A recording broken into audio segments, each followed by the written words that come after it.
تو ایک زانیہ کیا کرتی ہے؟ اپنی لائف میں اس کا جو پارٹنر ہے اس کے ساتھ وہ شریک کرتی ہے، ٹھیک ہے، غلط طریقے سے کسی دوسرے مرد کے ساتھ ریلیشن بناتی ہے، تو یہ ایک بہت بڑا گناہ ہے۔ لیکن ہم یہاں پر یہ دیکھیں کہ اگلی ہی آیت میں ایک عورت کی پاک دامنی کی بات کی گئی کہ ایک عورت کتنی پاک دامن ہوتی ہے۔ اور آج کے زمانے میں بھی اگر ہم دیکھیں، ہر آیت کو ہم نے تعویل عام میں بھی دیکھنا ہے۔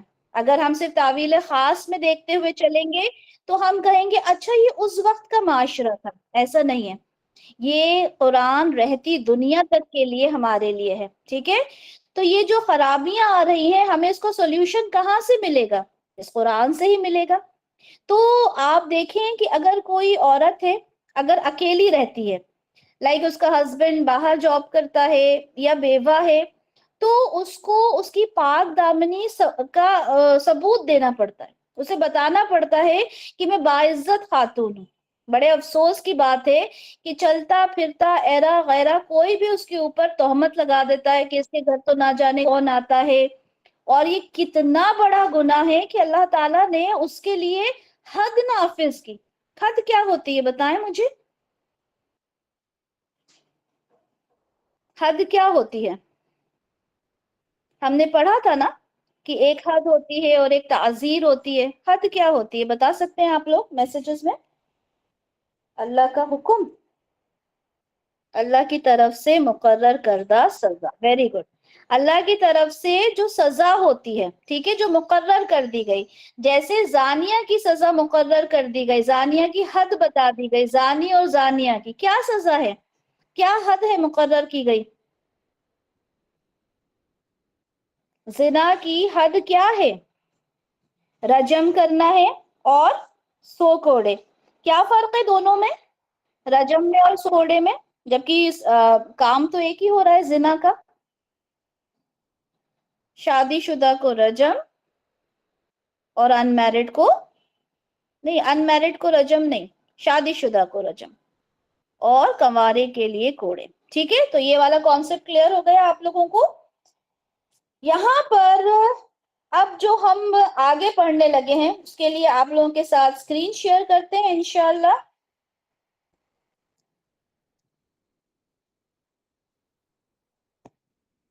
جی امید کرتی ہوں اسکرین آپ لوگوں کو دکھ رہی ہوگی، کوئی مجھے انمیوٹ کر کے بتا دیں اسکرین دکھ رہی ہے؟ جی آپی۔ اوکے بیٹا، تو یہاں پر انشاءاللہ ہم آج شروع کریں گے آیت نمبر 4 سے شروع کریں گے، اور انشاءاللہ امید ہے کہ 4 سے لے کے آیت نمبر 10 تک ہم کمپلیٹ کریں گے۔ اگر آپ لوگوں نے سمری اپنے سامنے رکھی ہوگی تو آپ لوگوں کو یاد ہوگا کہ آیت نمبر 4 اور 5 میں ہم نے بات کی تھی کہ حد قذف کے بارے میں ہم بات کریں گے، اور 6 سے لے کے 10 تک لعان کے بارے میں بات کریں گے کہ یہ کیا چیز ہوتی ہے۔ تو آیت نمبر 4 ہم دیکھتے ہیں، پہلے اس کی تلاوت کر لیتے ہیں۔ بسم اللہ الرحمن الرحیم۔ والذین یرمون المحصنات ثم لم یعتوا بأربعة شهداء فاجلدوهم 80 جلدة ولا تقبلوا لهم شهادة أبدا وأولئك هم الفاسقون إلا الذين تابوا من بعد ذلك وأصلحوا فإن الله غفور رحیم۔ آیت نمبر 4 اور آیت نمبر 5، یہاں پہ اللہ تعالیٰ فرماتے ہیں والذین، اور جو یرمونا، یہ یرمونا جو ہم رمی کرتے ہیں نا، پتھر مارتے ہیں، اس سے بنا ہے رمی، مارنا، اور یہاں پہ اس کا مطلب ہے تہمت لگانا، ٹھیک ہے، جب وہ تہمت لگائیں المحصنات، پاک دامن عورتوں پر، ٹھیک ہے، محصنات ہوتی ہیں وہ پاک دامن عورتیں جو مسلمان ہوں، آزاد ہوں، ٹھیک ہے، لونڈی نہیں، باندی نہیں، ٹھیک ہے, کافرہ نہیں, مسلمان ہو, پاک دامن پارسا عورت جو ہوتی ہے اسے کہتے ہیں محسنات. ٹھیک ہے, پھر اس کے بعد فرمایا کہ ثم, پھر, لم, نہیں, یعتو, وہ سب لائیں, بِأَرْبَعَ, اربع ہم کہتے ہیں نا چار کو, شہداء, گواہ, یعنی وہ لوگ جو پاک دامن عورتوں کے اوپر تہمت لگائیں اور پھر وہ چار گواہ نہ لا پائیں.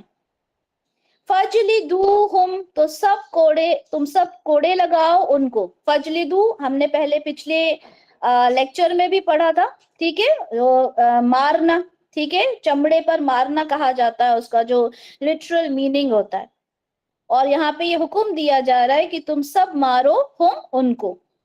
ثمانین, یہاں پہ 80 ہے, وہاں 100 کے لیے آیا تھا, یہاں 80 آیا ہے. جلدہ, کوڑے, ٹھیک ہے, وہاں پہ بھی جلدہ لفظ آیا تھا. ٹھیک ہے, کچھ وکیبلری اگر ہم لوگ یاد بھی کرتے جائیں تو اچھا ہوگا. ٹھیک ہے, 80 کوڑے. اور لا, نہیں, تقبلو, تم سب قبول کرو, لہم, ان کی, شہادہ, گواہی, ابدا, کبھی بھی ان کی گواہی کو قبول نہیں کرنا. وَأُولَئِكَ هُمُ الْفَاسِقُونَ, اور وہی تو فاسق ہیں. آیت نمبر 5 میں کہا إِلَّا الَّذِينَ تَابُوا, لیکن کیا کریں اگر وہ توبہ کر لیں, بِمْ بَعْدِ ذَلِكَ, اس کے بعد, وَأَصْلَحُوا, اور وہ اصلاح کر لیں, فَإِنَّ اللَّهَ غَفُورٌ رَحِيمٌ, تو بے شک اللہ تعالیٰ غفور الرحیم ہے. اب یہاں ان دونوں آیات کو سمجھتے ہیں, دونوں کا میٹر ایک ہی تھا, اس لیے ہم نے ان دونوں آیات کو ایک ساتھ لیا. یہاں پر یہ دیکھیں کہ پاک دامن عورت کو اگر تہمت لگائی جاتی ہے. اچھا, یہاں ایک چیز سمجھ لیں کہ یہاں پہ لفظ تو آیا ہے عورتوں کے لیے نا, محسنات, لیکن اس میں مرد بھی شامل ہیں. لیکن کیا ریزن ہے کہ یہاں پہ عورتوں کے لیے اللہ تعالیٰ نے خاص یہ آیت اتاری, حالانکہ اس میں عورت اور مرد دونوں شامل ہوتے ہیں؟ کیونکہ ایک عورت کی جو عزت ہوتی ہے نا, وہ بہت زیادہ امپورٹنس رکھتی ہے. عورت کی عزت ایک کانچ کی طرح ہوتی ہے نا, بہت جلدی وہ ٹوٹ جاتی ہے. آدمی کے اوپر اتنا اثر نہیں ہوتا تو ہے, اگر کوئی نیک آدمی ہے, صالح آدمی ہے, اگر اس کی عزت اچھالی جائے تو اس کو بھی تکلیف ہوتی ہے, لیکن عورت اس میں زیادہ افیکٹڈ ہوتی ہے. اس لیے یہاں پہ عورت کے بارے میں کہا گیا. تو جب پاک دامن عورت کے اوپر تہمت لگائی جائے تو اسے کہا جاتا ہے قذف. ٹھیک ہے, یہاں پہ آپ کو دکھ رہا ہے, دیکھیں, قذف کہا جاتا ہے. اور اس کی جو حد نافذ کی گئی, یعنی حد ابھی ہم نے ڈسکس کیا, حد ہوتا ہے اللہ کی طرف سے سزا. تو جو حد نافذ کی گئی وہ کیا کہا گیا, ثمانین جلدتن, یعنی 80 کوڑے اس کو لگائے جائیں گے. کب لگائے جائیں گے؟ اگر وہ 4 گواہ پیش نہ کر سکے. ہم نے پہلے تو یہ پڑھا کہ جو زانی ہے اس کے ساتھ کیا کرنا ہے, ٹھیک ہے, رجم کر دینا ہے. لیکن آپ کو میں نے یہ کہا تھا کہ وہاں پہ گواہی بھی مسٹ ہوتی ہے. تو اب اس گواہی کے بارے میں یہاں پر بات ہو رہی ہے کہ 4 گواہ کمپلسری ہیں. اگر مان لیں 3 لوگوں نے گواہی دے دی اور چوتھے نے کہا کہ میں کنفیوز ہوں, پتا نہیں میں نے ایسا دیکھا تھا یا نہیں دیکھا تھا, کیونکہ میں نے آپ کو زنا بھی بتایا تھا کہ کیا ہوتا ہے, پرٹیکولر پوزیشن میں آپ نے دیکھنا ضروری ہے. تو اب 3 نے تو کہہ دیا, چوتھا جو تھا وہ پلٹ گیا گواہی کے وقت کہ میں تھوڑا سا کنفیوز ہوں. ایسی حالت میں کیا ہوگا کہ ان 4 گواہوں کو جو حد قذف ہے وہ ان کے اوپر نافذ کی جائے گی, یعنی 80 کوڑے ان کو لگائے جائیں گے. اور ان 4 کی گواہی جو ہوگی وہ ہمیشہ کے لیے رد کر دی جائے گی. کیا کہا ہے, لہم شہادتن ابدا, ابدا یعنی ہمیشہ, کبھی بھی ان کی جو گواہی ہے وہ قبول نہیں ہوگی, اور ان کو اللہ تعالیٰ نے فاسق کہا. ٹھیک ہے, اب یہ جو گواہ ہوں گے وہ کیسے ہوں گے؟ وہ گواہ دیکھیں عاقل ہوں گے, عادل ہوں گے, مسلمان ہوں گے, بالغ ہوں گے, آزاد ہوں گے. ایسا نہیں ہے کہ کوئی غلام کی آزادی غلام کی جو گواہی ہے وہ ایکسپٹ کر لی جائے, یا کوئی کافر ہے, نہیں. جو گواہ ہیں ان کی یہ خصوصیات ہیں, عاقل, عادل, مسلمان, بالغ, آزاد ہونا چاہیے. ٹھیک ہے,